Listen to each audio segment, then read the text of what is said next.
Arthur ഹെയ്ലിയുടെ final diagnosis എന്ന പുസ്തകത്തിൽ പ്രതിപാദിച്ച പോലെ ഒരു ഇൻവെസ്റ്റിഗേറ്റീവ് ആൻഡ് ഡയഗ്നോസ്റ്റിക് ഡിപ്പാർട്ട്മെൻറ്റാണ് പെത്തോളജി ഡിപ്പാർട്ട്മെൻറ്റ്.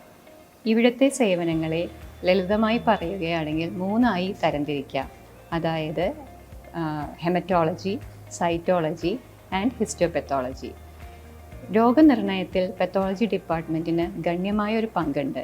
ക്യാൻസർ രോഗനിർണയം അതേപോലെ തന്നെ ചികിത്സയിലും ഒരു പങ്ക് പെത്തോളജി ഡിപ്പാർട്ട്മെൻറ്റിനും വഹിക്കുന്നുണ്ട്. ശാസ്ത്രം പുരോഗമിക്കുന്നു, അതോടൊപ്പം തന്നെ പെത്തോളജി ഡിപ്പാർട്ട്മെൻറ്റിലെ സേവനങ്ങളും. ഇന്ന് പേഴ്സണലൈസ്ഡ് ട്രീറ്റ്മെൻറ്റിൻ്റെ കാലമാണ്. അതായത് ഒരു വ്യക്തിയുടെ ജനിതക ഘടനയനുസരിച്ച് അദ്ദേഹത്തിൻ്റെ ട്രീറ്റ്മെൻറ്റ് ഒരു ക്ലിനീഷ്യന് നൽകുവാൻ സാധിക്കും. ഇതിന് മോളിക്കുലർ പെത്തോളജി എന്നുള്ള വിഭാഗം തന്നെ ഇന്നുണ്ട്.